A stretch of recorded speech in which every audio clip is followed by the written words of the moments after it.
Greetings once again, everyone. I am your host, Mike Hingson, and you are listening to Unstoppable Mindset. Today, we get to do one of those things that I always love, and that is we get a guest who I met at a recent Potapalooza event. And if you don't know what Potapalooza is because you haven't kept up with this here, Potapalooza is an event that happens 4 times a year. And it is an event for people who are doing podcasts, who want to interview people who want to become podcasters and are wanting to learn how. And it's also for people who want to be interviewed by podcasters. I think that covers everything. So it really is all things podcasting. And we had one earlier in June. And out of that, I happened to meet this very interesting lady, Tina Huang, who said that she wanted to come on Unstoppable Mindset, and I thought that would be a good thing. So here we are. Tina, welcome to Unstoppable Mindset. We're really glad you're here. Thank you for having me, Michael. And I didn't tell her that we would be nice, but we will. I'm always nice. Well, there you go. See, that's what works. As I did tell Tina, I think I told you. If I didn't, then I'll tell you now that there is one hard and fast rule on this podcast, and that is everyone has to have fun. So there. Sounds great. So that works. I'm always up for fun. There you are. It's always a good idea to have fun. Well, let's start maybe by kind of learning a little about the earlier Tina growing up and all that. Why don't you tell us a little bit about that? And then we can, and I know from reading your bio, we can then go into all sorts of things from there. Yeah. Well, thank you for asking, Michael. I actually had a pretty difficult childhood growing up. It's not a fun topic, but I'll kind of go into some brief aspects about it. So I was born in the United States, but I moved to Hong Kong when when I was about 6-7 years old after first grade. And my parents put me in a Chinese speaking school, and I didn't speak Chinese at that time. And my dad was like, you got to learn Chinese by immersion. And I have to say that I really, really, really struggled. It was so hard for me. We had to memorize our Chinese lessons, and it would be only a paragraph, but the way I would memorize would be that, it was just, I realized that just the standard, like repeating sentences over and over again wasn't working for me. So I finally went down to the method of memorizing one character and then adding another character and memorizing 2 characters and then memorizing 3 characters. It was so slow and so methodical. And at first grade, I was like up till like after midnight studying for these stupid exams, these Chinese lesson exams. And my younger sister, was not having these kinds of problems at all. And so nobody picked up on something was wrong, but that was kind of a beginning indicator that something wasn't going well for me. I hated Hong Kong, to be honest. It was just such a struggle, and I really missed speaking English. It was very hard to make friends when I was struggling so much with the language, and I got put in different classrooms every year because of the way my parents decided that to keep us in school. They had a class that would go from morning to afternoon, but they wanted to keep me in the mornings, and so I had different classmates every year. So it was a real struggle, and I was very happy to get back to the United States, where I was like, oh my goodness, we're speaking English again.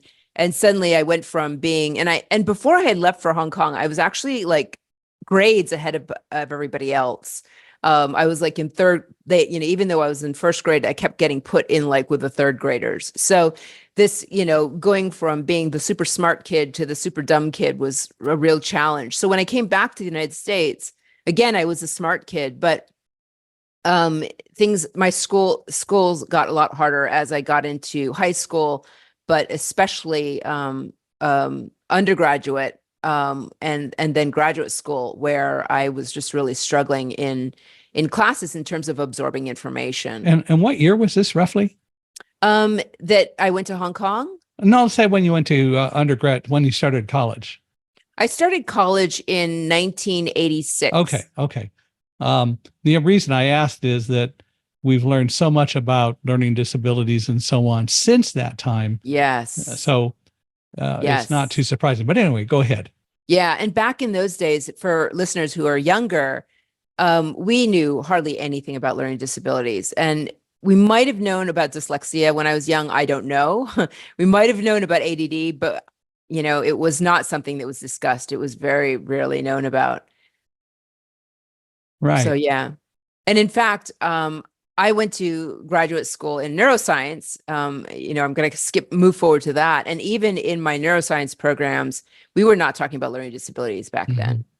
I was kind of appalled. I was like, what, we're not talking about learning disabilities. And that apparently was in the developmental biology section, but it wasn't actually in developmental biology. It was more like developmental psychology Yeah. where it was discussed, but it had not been brought into the neuroscience arena at all. Well, when, well, let me rephrase it differently. What did you finally discover was your actual learning disability? Was it dyslexia or what was it? No, it It doesn't wouldn't have a be name. dyslexia because that wouldn't answer the issues of learning from an auditory standpoint Chinese, although that's a language with a lot of nuances anyway. Yeah, so the learning disability doesn't actually have a name. It was just called an accumulative learning disability.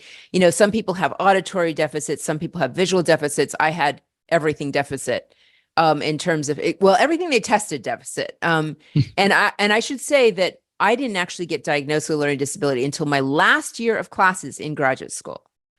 And it was because of the times, really, because there was just so little known about it. But I had extensive testing with a clinical psychologist, and what they discovered was that I was exceptionally brilliant in some ways and exceptionally handicapped in others.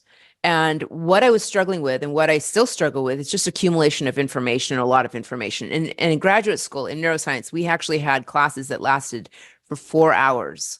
And imagine 4 hours That's of a long intense. time. Yes, not conducive to learning at all. Mm-mm.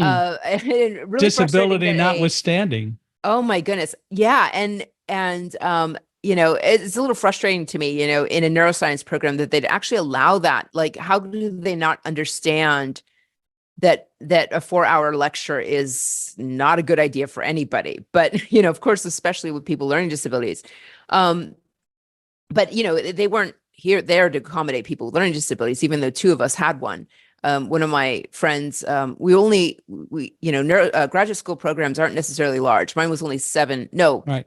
between 7 and 13 people in each class, depending on the class. And so I think in our program officially there were 9 or 11 or something like that, because it varied a bit depending on the year.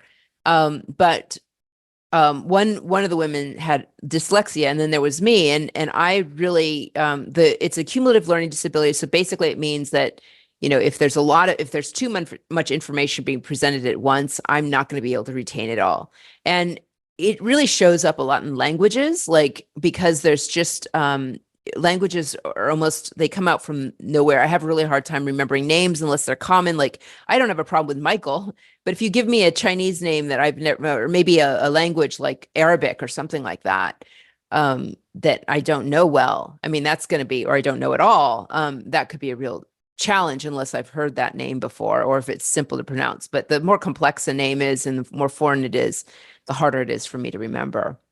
Right. So it's a learning disability that sort of requires that really baseline learning, and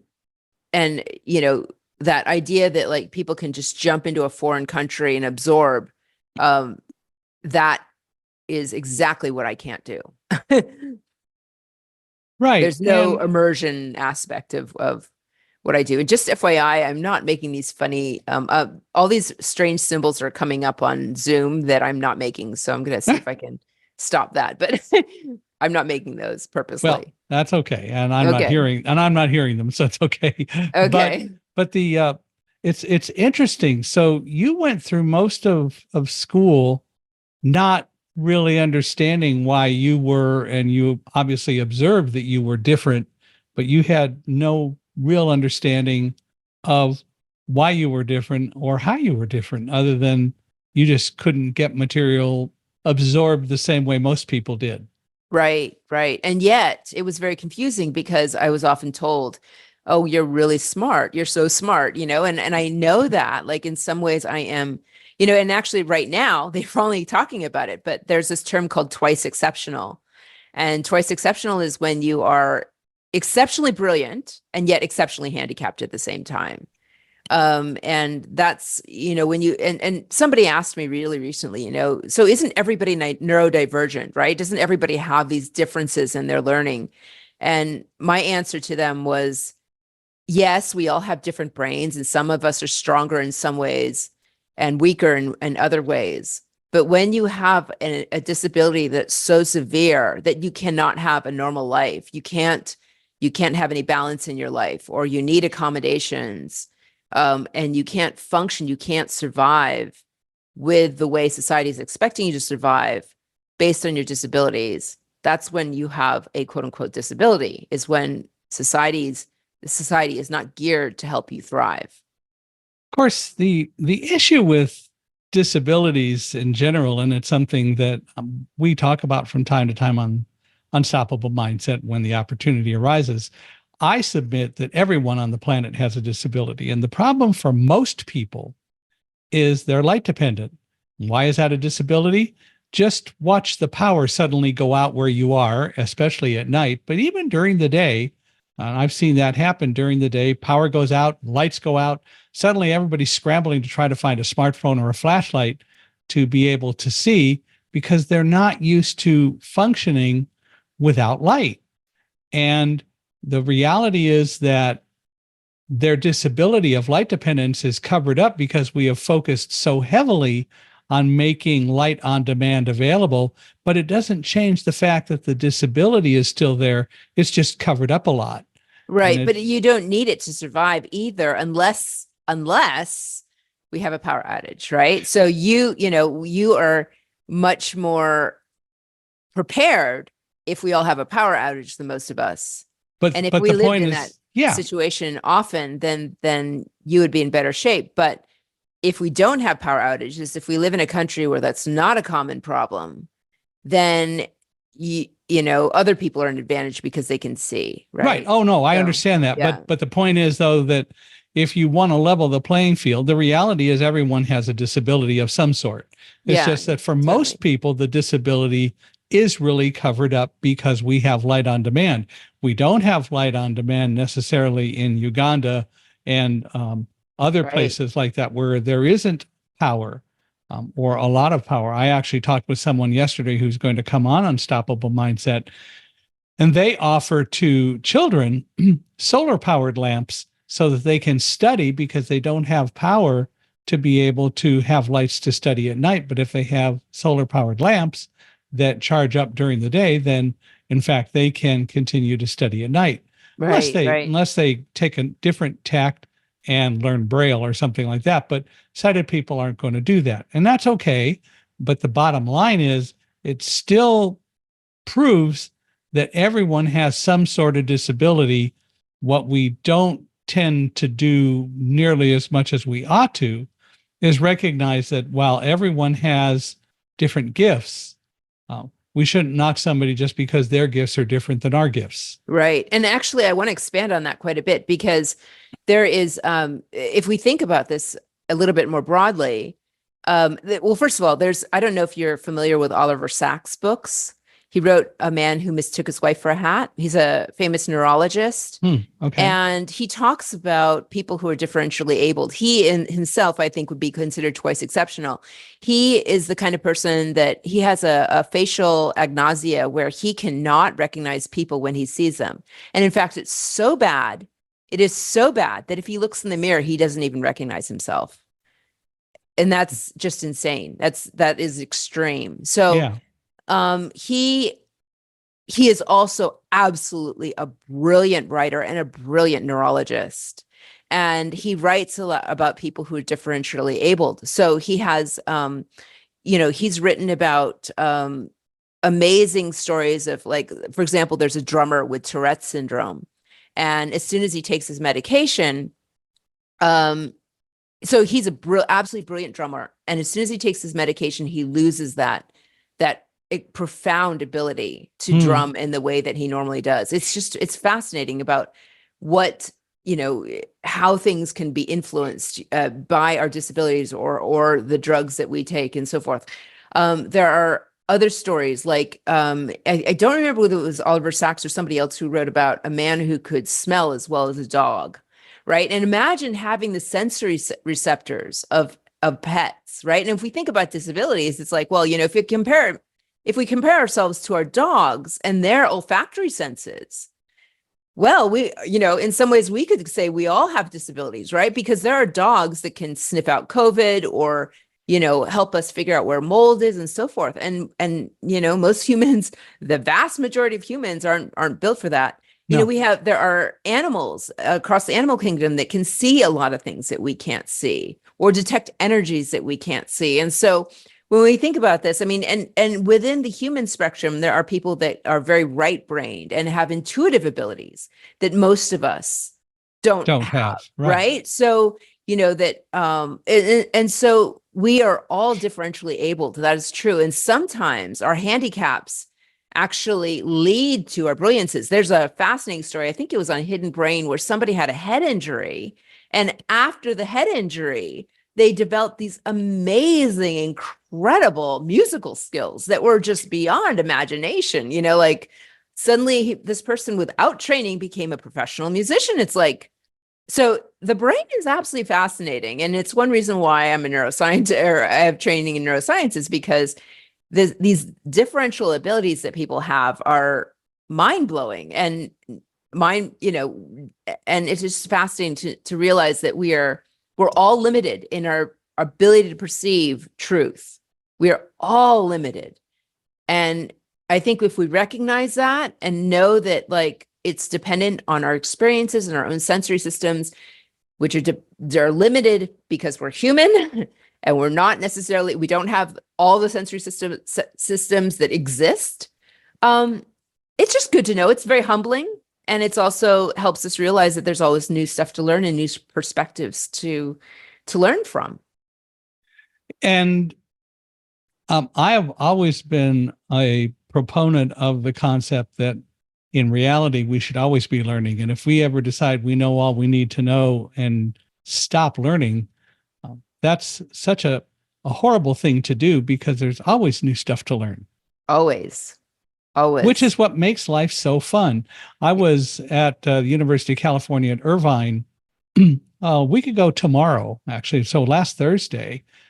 And I was down there because I was inducted actually into Phi Beta Kappa as an alumni member, which is kind of cool because I wasn't able to join when I was in college because they were just forming the chapter when I was leaving.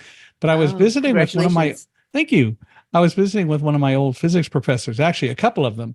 And I brought up, we were talking about how physics has learned so much, but there's still so much to learn. And I said, well, someday we'll finally figure out the unified field theory that combines everything. And one of the professors said something that's very interesting, and I think is very true. He said, it may not even be unified field theory. It may go off in completely different directions, which is new from the way it used to be. But the fact is, we're learning so much that we're learning and discovering that things we thought aren't necessarily the way they are, and we have to continue to grow. And I think it's so much fun to see that sort of thing happening. Yeah. And I have to say, I mean, that's part of being having an unstoppable mindset, right? One thing that I talk about as a holistic brain health practitioner is that, the reason why I'm a holistic brain health practitioner, I should say, is because of my differential brain, my brain that isn't very, very, conducive to an environment like medical school. So I basically did the PhD route and did postdoctoral training in epidemiology in order to develop my expertise in root causes, which is what I'm an expert in. But as I talk to clients or the public in general, a lot of people struggle with symptoms that they don't understand or characteristics they don't understand. And Western medicine, as brilliant as it is, and I'm not bad talking Western medicine, but I think in the United States, we put a little bit too much faith in Western medicine and believe that it should be able to address everything. And right now it doesn't. Mm-mm. And it may not ever get that way until they start to open their mind up to look at what other cultures are doing. Right. Chinese medicine, for example, has so much brilliance. Energy medicine has so much brilliance.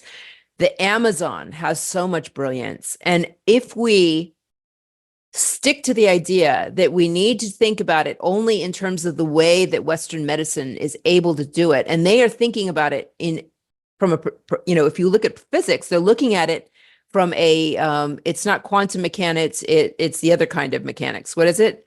Classical. Classical mechanics, right? Right. It's a classical way of looking at things, but quantum mechanics is really like, that's where the magic happens, right?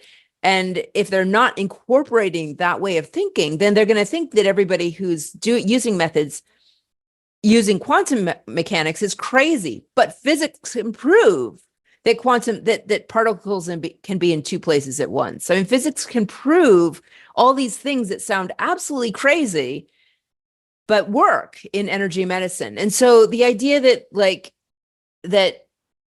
I think I want to see like Western medicine, just the whole field, be a little bit more humble in some ways. When you go to a doctor, if somebody shows up with symptoms that they don't understand, instead of calling them crazy, I want them to say, "Oh, that's interesting. Let me learn more about what's going on for you and see if I can figure out what those causes are or what to do about it." Yeah.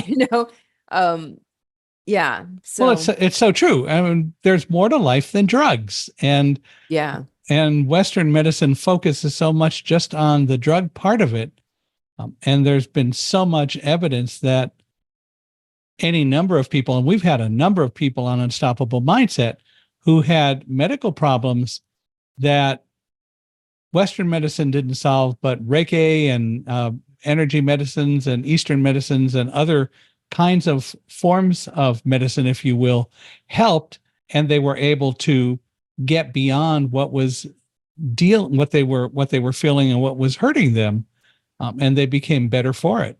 Yeah, exactly. And I think that it's not that you shouldn't look at Western medicine, it's that everything needs to be considered. And I think the more you merge it and the more you consider the varieties of practices that are involved or that are possible, the better outcomes you get. Sure. At the same time, it is very overwhelming. There's a lot of possibilities of places you can go. So it's a matter of knowing, where the brilliance is and so forth. So that is a challenging, and that's my life mission, is figuring out, what are those methods that are really effective and helping people heal. One of the things when we started dealing with China back in the Nixon administration and beyond, acupuncture started being talked about. But even today, Western medicine doesn't embrace it fully and make it a traditional part of what it does, even though clearly it helps any number of people. Yeah. And the thing about acupuncture is that, they used to say, and they're not saying it anymore, but they used to say, "Oh, it's a placebo effect." And I would look at it and look at them, like this whole placebo argument is really kind of ridiculous when it comes to acupuncture because it looks like torture. So it's like, why would anything look like torture have a placebo effect? It's just that doesn't make any sense to me. Yeah. So, I think at least nowadays, Western medicine is a little bit more cautious about saying anything bad about acupuncture. And in fact, more are willing to say, "Hey, it's worth trying." It's worth trying. Exactly. That's good. Yeah. Well, so for you, so you went through most of college and everything with a learning disability. Mm-hmm. What really finally caused you to, maybe the terminology isn't correct to say feel comfortable with it, but what was it that finally got you to realize that you had a learning disability or were different and you had to really do things in a different way? And how did that then start to affect what you did? Yeah, I actually was asked several times in graduate school, like professors took me aside. So I should say in graduate school, I was having regular panic attacks. I had no life. I was studying like crazy. I remember like sometimes feeling so much panic, I would just get on my bike and just bike as fast as I can, just trying to get that panic out of me. I was pulled aside several times by professors who said to me, you really seem to be struggling way too much. And, the classwork is the easy part. If you can't do the classwork, how are you ever going to be able to, do the research? And I would look at them and say, look, the classwork is going to be the hardest part for me. This is definitely going to be the hardest part for me. But once I get to the projects, once I get to the research, I'm good with projects. I think I should be okay. And they would look at me like I had two heads and then let me Mhm. go. And finally, my advisor, my media advisor in the lab I was working with said, Tina, you asked too many questions. And I was like, well, so does this other person. Like, why is asking questions a bad idea? And he said, well, yours are different. And so I knew that he really cared about me and he wanted me to thrive. And so the way he phrased it made me start to think, okay, I need to go get a clinical evaluation. Now, again, back then, this was not something like we only knew about, I think, dyslexia and ADD at the time. Mhm. There weren't names for other learning disabilities. And so and very few people even, like, he didn't suggest I go see one. Like, he didn't even really know much about that concept. He just said something is different about you. And so I did some research and looked and found out that there was a learning disability center. And so I went to them, talked to them, and I had looked into it, I think, briefly before, but nothing, the disabilities that were described weren't exactly what I had. Mhm. So, I didn't know if they could help me, but they sent me off to a clinical psychologist who gave me this evaluation I was talking about that, actually found that I was like, he was actually, the clinical psychologist I saw was in his 70s, and he had been working in the field for, I don't know, 50 years or something like that, but some insanely long period of time. And he said, your ability to accumulate information is like less than the 20th percentile. And we're talking about general population. We're not Right. talking about in comparison to graduate school peers. And then when it comes to like this one math test, which is just sort of arithmetic, he's like, you not only did you score a perfect score, but you did it faster than anybody else I've seen in the history of my entire career. And also I knew that, like, we took these graduate school record examinations, and we had a verbal section, we had a math section, we had a logic section. And I know that, like, in the logic section, I actually scored in the 98th percentile for people who are taking this examination. In the math, I was like in the upper nine, like not upper 90s, but I think like 90 or 92nd or something like that percentile. And the verbal, I studied the verbal like crazy. And I was like in less than the 40th percentile, Hmm. but I could never get that up high, at all. So that's, again, another example of extreme. So anyways, differences in my abilities. So in that last class in graduate school, I was able to ask for more time on my tests. But my senior advisor also told me that my junior advisor also told me I had to tell my senior advisor that I had a disability. And I really dreaded that. But he was holding the key to my funding. I was on his grant. And so I told him, and he dropped me. He dropped my funding. Hmm. And Did he say why? he did not say why, because if he had said why, it would have been illegal. But, he basically said he didn't think I could do the job, right? Do the research. Luckily, my junior advisor believed in me, and my junior advisor was starting to get really worried about my senior advisor. He did not say that explicitly, but I could see in his actions. The senior advisor was really well known, but there were some things about him that were of grave concern that were really getting revealed partly from interactions with me. And so he dropped me, but Carrie O'Banion, who was my advisor at the time, said, he didn't have the money at that time. And he's like, the only option we have is if we write a grant, and I had to write that. There was an NIH grant called the NRSA. Hmm. And I wrote that grant, and with his support. And I remember the night before submission, the head of the neurobiology anatomy department said, "Hey, Tina, would you like me to read your grant and give you just any last minute advice?" And I was like, "Sure." And so he calls me up the night before it's due, and he's like, "Okay, Tina, I want you to sit down, grab a piece of paper and a pen, and I want you to write this down." And he's like, "Are you ready? Are you prepared for this?" And I'm like, "Yeah, give it to me." And he goes, "I want you to write, I did an excellent job on my NRSA." And I was like, oh, okay. Well, thank you. Do you have anything else? And he's like, no. And I'm like, what? He goes, this is the best NRSA I've ever read. I was like, oh, okay. Thank you. He goes, What does NRSA stand for? and NRSA is, oh, it's just, I can't remember. I don't even think it's important, honestly. Acronyms. No, it's just curious. Anyway, go ahead. Yeah, but it was at least that time, it was the premier NIH grant that you could get as a graduate student. It was the most prestigious and best NRSA not easy ever to get. written. Yeah. Yeah. And so it was the best NRSA he'd ever read. And he said, yeah, just submit it as is. It's as good as it gets. You don't need any improvement. And then so I submitted it and I got funded on the first submission. And again, that was the first. That's very unusual too. Yeah. It was extremely unusual. It was the first in all 3 neuroscience departments at University of Rochester. So I'm the comeback kid. I mean, I got, I love that, here I am. People have asked me to leave graduate school 3 times and I show them that I can do research, right? And that I'm an excellent grant writer, which is exactly the biggest reason, the biggest fear. And what I had been told is that it's so hard to get grants. And here I am. I just nailed it on my first try. What did your senior academic advisor say about that? Oh, he was out of the picture. We stopped talking to him, honestly. Okay. Yeah. Better that way. Yeah. I mean, I'm sure he heard about it and I'm sure he was stumped. I know that a lot of my professors that had asked me to leave were very confused by that. But I hope that seeing that enabled them to see that we need to start talking about learning differences and disabilities. And I have seen that shift. Like I know that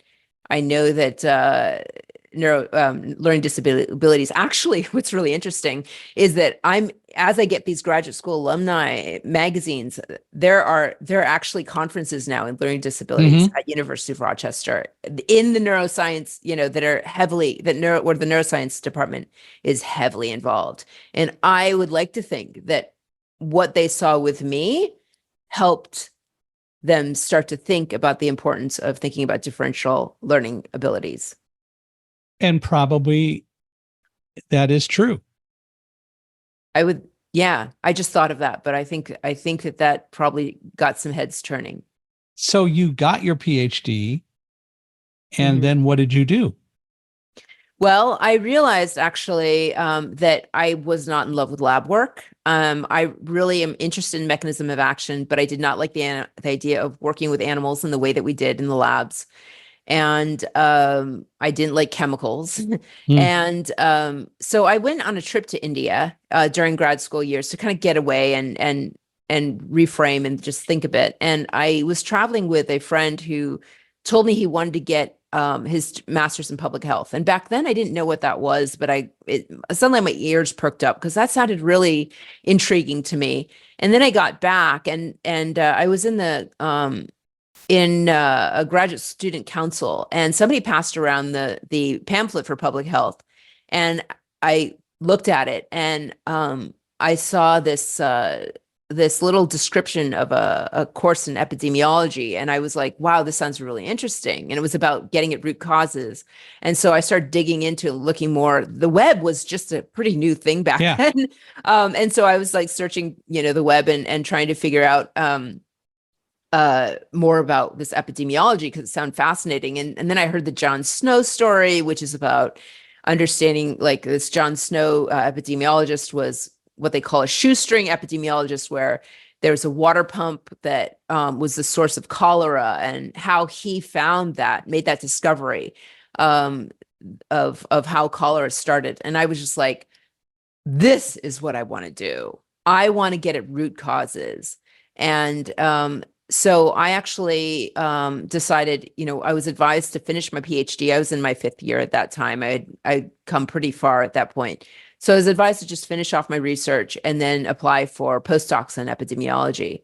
So I actually applied. For some reason, I went to Johns Hopkins. I applied to Johns Hopkins and I got accepted there as a postdoc. And so I did my postdoc at psychiatric epidemiology at Johns Hopkins. And I loved it because they let me take all the classes.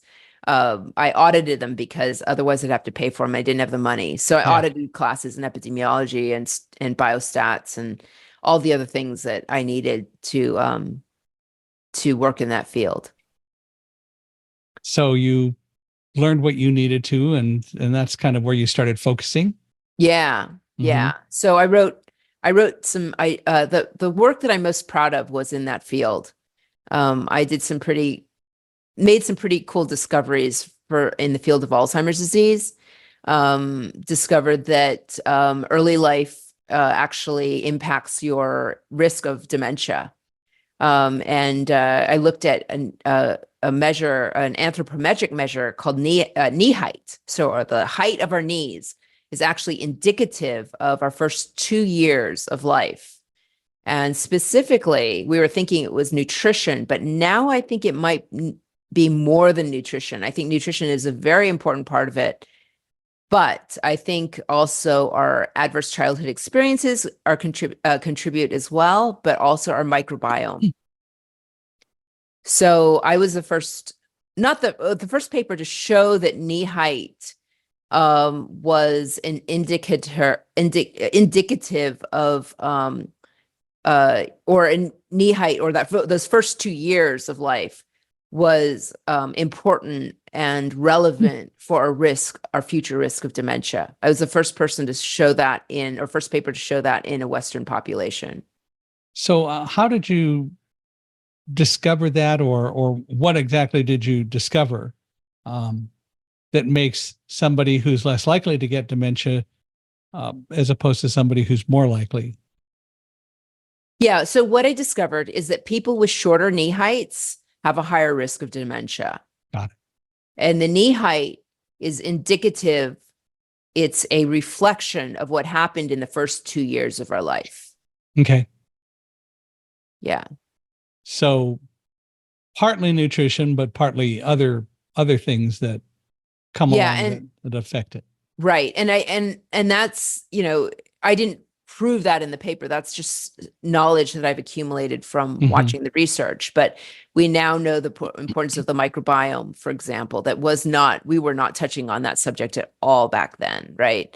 And now there's a lot of research on adverse childhood experiences, how our early life experience, whether we got enough emotional support, whether we have a parent that's in jail or violent, all of that impacts our stress and our, if we are in the midst of extreme stress or neglect or anything like that, not getting the love and support we need, that can impact our ability to and it impacts our microbiome and our ability to absorb nutrients, digest and absorb nutrients, and to get that brain health connection that's vital to success and thriving.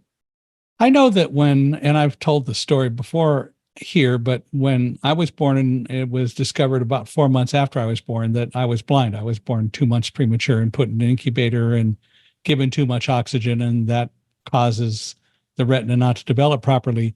But the doctors told my parents to go off and send me to a home because a blind child could never grow up to be anything good in society, essentially. Couldn't be a contributor, would bring down the family, and so on. And my parents said, absolutely not. He can grow up to learn to do whatever he wants.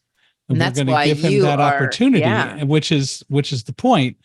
And I think you're unstoppable, because you had that parental, those parental cheerleaders that you so badly needed. And that's amazing.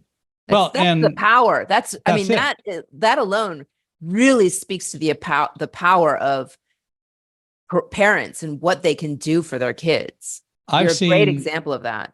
I've seen so many kids who are blind or were blind, who grew up and who weren't overly self-confident, who didn't do as well as they could have, but it was because they were sheltered. Their parents didn't feel that they could do as much. And the result was they didn't do as much. Yeah. And they didn't really learn to do the things that they could do. and they weren't challenged to be able to do the things that they ought to be able to do like other people. And it's Yeah. so unfortunate, but I've seen some children who grew up who were very good, very competent, but so many, oh, they're blind, they can't do anything. And that was how they were raised. And that's always a challenge, of course, and a problem. Yeah, and I agree. And the same thing with me. I mean, as a person with learning disabilities, I was often dismissed. I mean, I worked in, I was at Johns Hopkins for my first postdoc, but I had some other postdocs that I'm not going to name where I was neglected pretty severely. And it's Mm-hmm. because they did not recognize my genius, or maybe they did and didn't want to foster that because of my other challenges and didn't believe that I was worth their time. It's very frustrating to be brilliant and to know that you can contribute in huge ways, but that you're not given that chance to do so, because of people's perceptions. They're inaccurate perceptions about what you're able or capable of. It gets back to So prejudice. It gets back so yeah. much to societal prejudice. Yeah, and it may not be intentional I mean, I don't think it's intentional prejudice, but it is stereotypes, and It is. we have these stereotypes. Our brains are constructed in a way that we have to categorize people quickly and efficiently. And I have to say that I am grateful because our society is changing. I mean, I am seeing that there's more and more awareness about learning disabilities and neurodivergence and celebrating that. Sure. And so that's wonderful. I actually have been watching a bit of America's Got Talent. Mm-hmm. And what I really appreciate about that program is they're starting to accept more and more people of more and more different flavors. I mean, at times there were, we didn't, we shunned people who are trans or, have different sexual preferences or gay or whatever. And we're becoming more and more open to those people as well, and maybe not everybody is, but African Americans, we had an African American president. We got to see an example of African Americans and what they can do, and Trevor Noah's brilliance. And, there's just so many, I think it was Amanda Gorman, who was the amazing poet. And yes. And so it's wonderful that stereotypes are being broken, and it's about time. I think it is. It's huge change in just the last few years, and with that, and I'm so grateful to finally see that happen, because I've gone through so much of life where that hasn't happened. But I wish they'd talk more about, other disabilities as well, but changes are happening. So, and you're a part of that. So thank you. The reality is that in general, when we talk about diversity, we never talk about disabilities. It's not part of the conversation, and it should be, especially when the CDC says that up to 25% of all people in this country have some sort of I'll call it traditional disability, as opposed to the other 75% who have light dependence and it's still a disability. But 25% have a disability, and it's something that we don't talk about. And there's a lot of fear involved in that, oh, I could become like them. I don't want that. They're not as good as I am. They're less than I am. And you talked about LGBTQ and so on. And I find it so interesting how many people say in the Bible, it says that that's not a good thing. And you're going against the Bible if you're LGBTQ. But Jesus also was the person who said, judge not lest ye be judged, and let he or she, if you will, who is without sin cast the first stone. The reality is that it's not my place to judge anyone, no matter who or what, even politicians, although they deserve it. But, we don't judge people, because that's not our job. That's between them and God. And here's the thing is that why would God make us so different and allow that to happen? Like we're all part of, I mean, this universe produced us, and sometimes, if we have brains that don't feel like if I were, and I'm not this kind of person, but I was also very interested. I actually wrote a paper on the biological basis of homosexuality Hmm. in graduate school because I thought it was absolutely fascinating of understanding, why do we have brains? Why do we sometimes have brains that don't resonate with how we show up externally? Right. Like how come a female can feel like they should be a male, and a male can Right. feel like how they should be a female. And it's absolutely fascinating. I'm very curious about it, but I don't see it as a defect. It's just a difference. Well, And it's but absolutely fascinating, but it's a part of who we are, and it's a part of spectrum of society.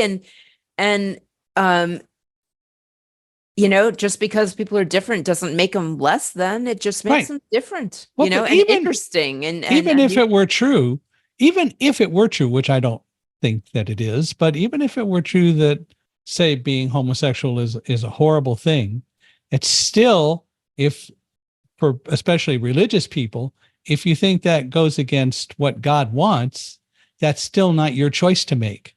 yeah, I That, agree. and people need to get over it. The reality is, it very well may be choice. I don't know that it's always choice. You're right, brains are different, but it's still between the individual involved in God, and people need to leave that stuff alone and allow people to grow as they can. And it's okay to be different, but Yeah. we don't generally tend to accept that collectively in our society. It's not okay to be different. You're supposed to really be like me, or you're less than me, and Right. that's And I not have to true. say, in terms of a choice, it's not like, oh, I'm going to choose this flavor of Right. ice cream. It's more like, you know, I mean, people who are trans are they're choosing who they really believe that they are. And it's a core Correct. fundamental, like so it's much more, it may be a choice, but it's kind of a choice to just reveal their truths, That's the real who they issue. think, who they feel they are, is Correct. their reality of Correct. who they are. So it's kind of like asking them, if they're asked to deny that, they're asking to deny who they feel they are. And that's a huge thing to ask of people. Like Oh, I it's a don't think huge thing. that's not okay to ask people, and I think that's a huge has been a huge struggle of mine. Like I actually grew up in an environment where very Christian, and I have to say that I rebelled a lot because I kept getting told that I had to believe this and I had to believe that, and it wasn't jiving with me. Like the idea that God loves you wasn't jiving with me because I had so much horrible experiences as a child. I did not feel love by God. And so I did not resonate with that. Right. Um, How and I about think now? that, well, that's not something I'm resonating with right now. Yeah. Yeah. I've had a lot of challenges in my life. I I I am one of these people who do believe that God loves everyone, but that is again an issue between you and God. And so if you um, decide that's okay, that's okay. If you decide it's not okay, God's not going to smite you down for it. God isn't going to execute you. Everyone, that's the beautiful part about the universe. Everyone has free will. Right, right. I do think it has a lot to do with our experiences though. So, It does. It does. And something may come along to make you feel differently in the future, but it doesn't matter. That's still really the choice that you get to make as you are going through life and experiencing the adventure of life. And life is an adventure by any standard.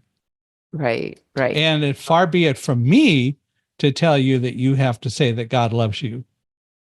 right. I appreciate that.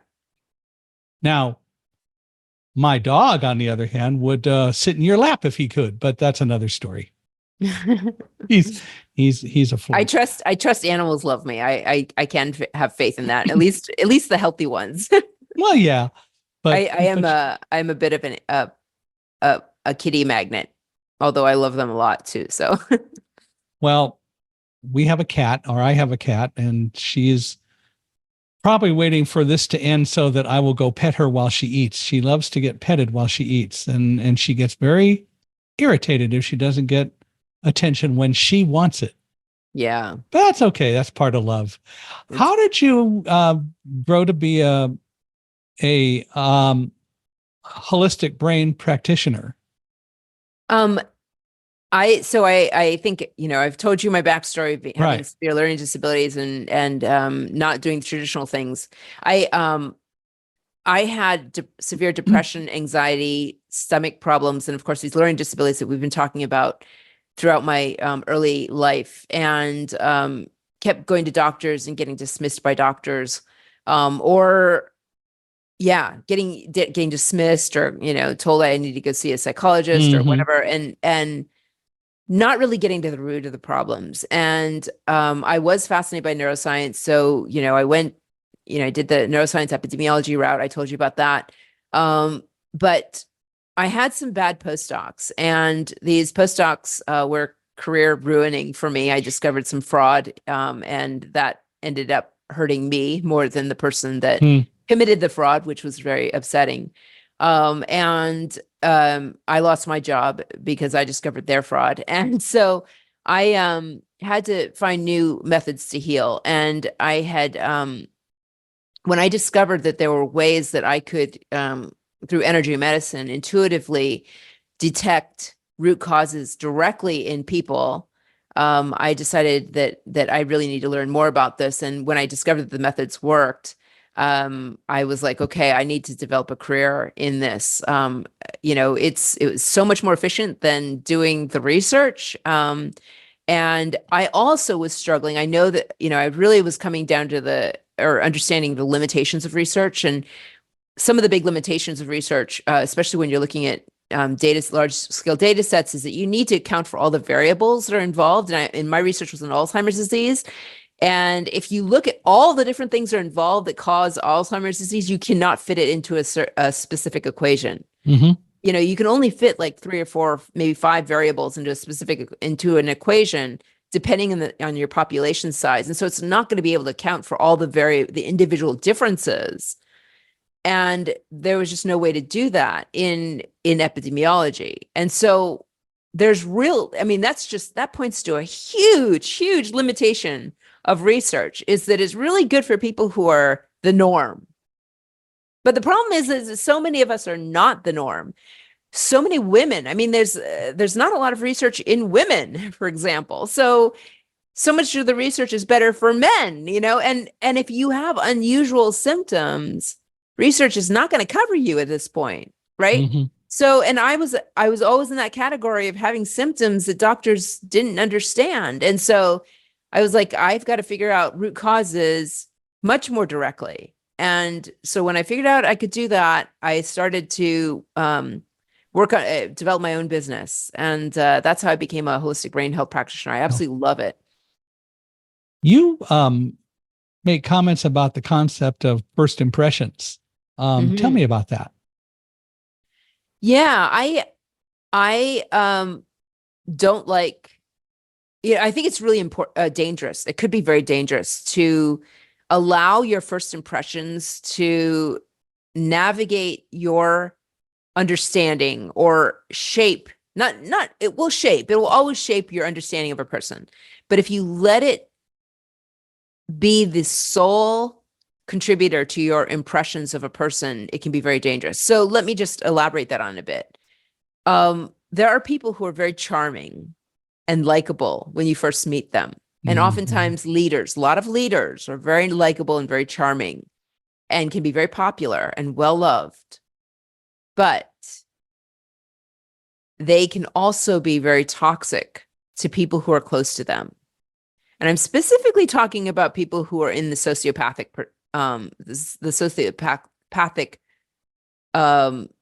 personality type, and narcissists are a great example of that. Mm-hmm. They can be very, very charming, and we can hold on, especially if we are an empath, and are the kind of person that wants to take care of others. We can hold on to those beliefs about this person, that they are wonderful and that everybody loves them and so forth. Why are they so why does everybody love them so much? And then this person, if you get into a relationship with them, if you get too close to them, they can end up being very toxic to especially empaths or people who are vulnerable. And I'm not saying that everybody who is charming and likable is this way. I'm just saying that if you happen to encounter a narcissist, that's what can happen. These personality types, they can go from being just absolutely amazing and wonderful in certain stages and absolutely terrifyingly, horrifically Yeah. dangerous for you on the other side.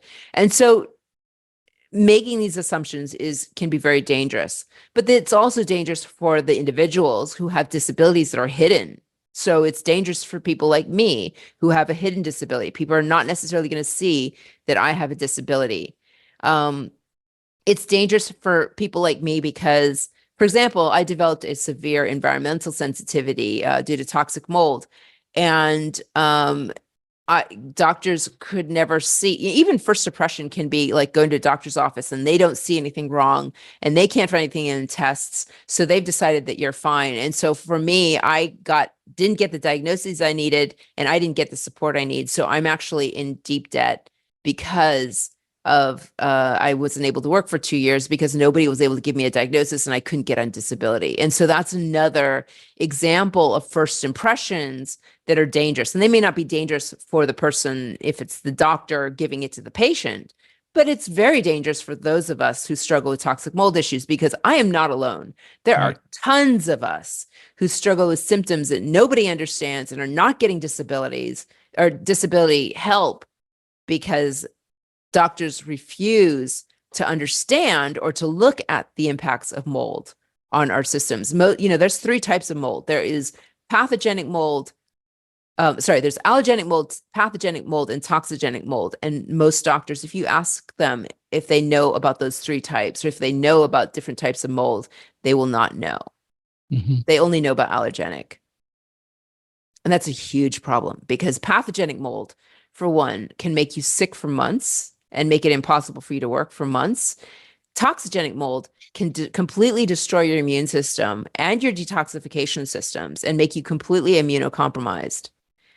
And it can do it for your entire life. Yeah. And it can make you that and parasites can make you extremely immunocompromised. And they don't know about that. And it's scary that not enough is being done to address the issue. It's like anything else. It takes some incredible rude awakening somewhere before anyone starts to really focus on some of these issues. Yeah.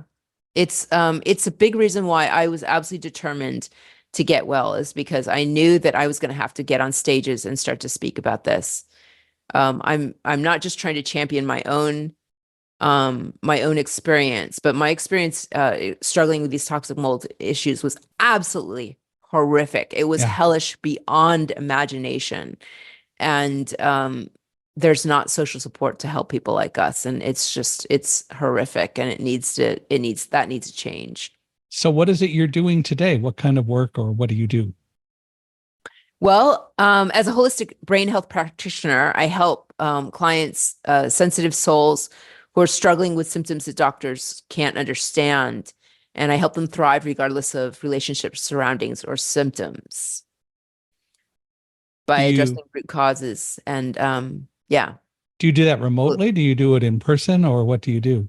I do it remotely right now. I used to do it partly in person before COVID. And then when COVID happened, I'm able to do everything I do remotely. So I just stuck with it. And then I got sick. So, so I'm actually just rebuilding my business right now. Yeah, I've had to do that because of COVID as well. And it's a process. Yeah. Well, because for me, it wasn't COVID. It was, I was actually doing fine, but it was because of the toxic mold problem. So. Well, for me, just COVID caused so many changes. It just took a while. Yeah, Fortunately, I've not gotten COVID. I don't want to get COVID, and I have no problem wearing masks and doing other things to make sure that I don't get COVID or keep that